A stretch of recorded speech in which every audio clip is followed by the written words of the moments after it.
Welcome back to another excellent laborer video, and in this video I'm going to show you how to install starter strip. And if you're new to this channel is all about building your own house, so you may want to subscribe if you're into that kind of thing. Alright, so let me turn the camera around here to show you the starter strip I put down today. Alright, let me explain to you what's going on here. Over here we got 3 tab shingles running up the side of the rake, and that's to give you a straight edge to go off of for your shingles. And it also helps when there's wind pushing up like this, it doesn't let your shingle blow off as easy, so it just kind of binds all those shingles together. So you can run starter strip up this side if you want, and if you haven't seen starter strip, that's what it looks like.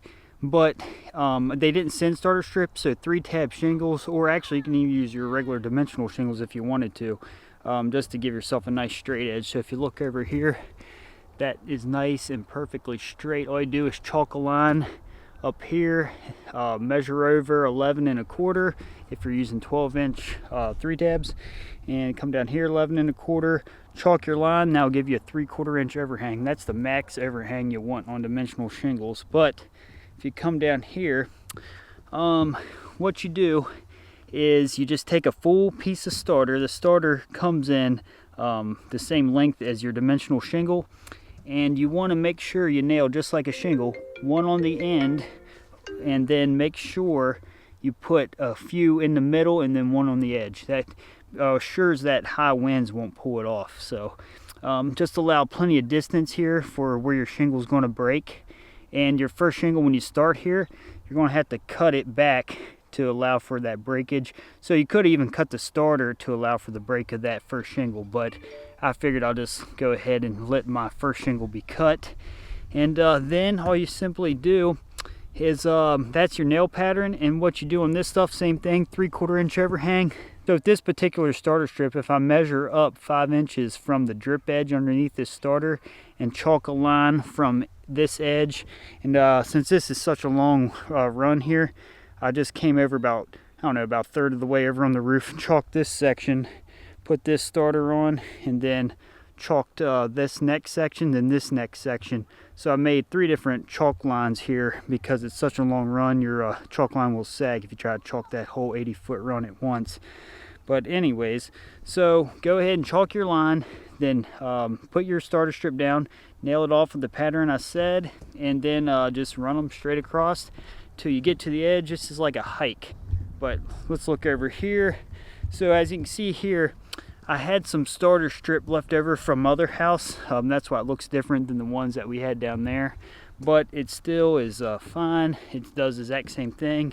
And then if you come over here, this run up this rake gave me a fit, because what happened was I pulled over 11 3/4, and instead of 11 1/4 in the middle, then I measured up 11 1/4 down here and here on accident, ran the rake edge here with this 3 tab, and then when I got to looking, it was pulled inwards like that going up the side, so I had to pull them all off, and I put whole new ones on. As you can see, you don't see any rip marks, so that's what we like. So right here, instead of putting this little piece here on the very edge, so you don't want a little piece like that hanging on the edge, at least I don't, because it might be a couple days for the shingles actually get put on. It's way easier for something that small to get blown off. So what I did, I know that shingle is going to break right here, so what I end up doing is just putting this splice right there. And let me show you the other side here. And with these 3 tabs, I always just nail these tabs as I go, just so the wind don't blow these off. And let's get up to this peak. That's where I had to splice together the part here. That looks good. So before any of you hardcore roofers out there yell at me, I know what you're going to say. Why in the heck is this ice and water shield in the valley over top of this felt paper? Well, I'll tell you what happened. It's calling for rain, so I wanted to make sure I get the felt paper on when I was felting. I didn't have ice and water shield with me, so what I did, went ahead and ran the rhino roof, and I put this on after the fact. And I know it's not best practice and it should be stuck to the plywood, but by code you don't even need this in the valley where I live. But I figured it'd be better on top than not at all. So just a little extra security. I'm sure that you roofers are going to be yelling at me in the comments. That's fine. I'm used to it. No, But yeah, as you can see here, 3 tabs, and right here I just run both sides, and then I just run a straight cut off whatever straight line is going here. For instance, if you look, that's at a slight angle because you can tell that this was a rough cut, but this is what you see from below. So that's what really matters. It's kind of scary looking off there. So there's up that side, and over here, I didn't start the starter strips right here yet because this side of the roof needs ran first, because you want to run the side of the roof with the less amount of water coming down, or with the most pitch, or with the least amount of pitch. So that way something with more pitch or more water, the water runs up on this roof than down, instead of coming up under the shingle.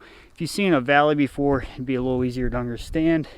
And then over here, since like I said, they didn't send a starter strip and I just had to use leftovers, had to use 3 tabs for the starter here, which ain't no big deal. It just doesn't have that glue like the actual starter strip does, which is fine because the shingle will adhere to that. And the same thing, if the shingle's gonna break here, so you wanna make sure you don't put a nail right where your shingle's gonna break. So yeah, that's the dormers all ready to go, and that starter is down, or those 3 tabs are down the rakes here and here. Now what I'm going to do, I'm going to go down the ladder and show you what it looks like down below up on those rakes to see the nice straight lines it produces. I've never recorded myself going down the ladder, and I will never recommend for you to do that because it's very dangerous. All right, so that's on this bump out here. As you can see, that gives you a nice even reveal across there. Some guys don't do this and just run their shingle and cut it to try to make a nice straight line, but this is way easier to get a straight line if you put this on first. Way easier, trust me. Look over here, looks good, nothing wrong with that. If we look down this side, you can ignore the rhino roof that went over the or under the drip edge, but look up that looks pretty good. Then if you get back and you want to eyeball down the straight line of the roof, it's kind of hard to see. Let me see. You can see it gives you a nice straight line there. That's what we like. And let's go around the other side. All right, here's this overhang. As you can see, when you chalk a line, it's kind of hard to tilt that ladder in the way, but it gives you a pretty nice reveal down through there. And here's where the video started. We were standing right here, just so you know where we're at. But yeah, so you can see we got 55 squares of shingles up there that need put on, so that's going to be very fun. Oh man, it's starting to get dark out. But yeah, I just wanted to show you how that starter strip goes down. I wanted to touch base with you guys. I know I haven't put out a video in a couple days, so figured I want to make one and see how my subscribers are doing. Comment below how you're doing, and I want to say thanks guys for watching my content. It really does mean the world to me. I actually didn't think anybody would end up watching my content, so I am very thankful for that. I put out a video and I get like 100, 200 views by the following day, and it's just crazy to me because I don't know, I just didn't think anybody would watch this stuff at all. So thanks a lot for watching, I really do. I love it, thank you guys. But that's it for today. Be sure to subscribe if you haven't already, and I will touch base with you probably tomorrow. I'm going to be building this porch header here, so we'll see how that goes. It probably is not going to be too bad, but we'll see. But all right guys, thanks a lot for watching, and I'll see you in the next video. Peace.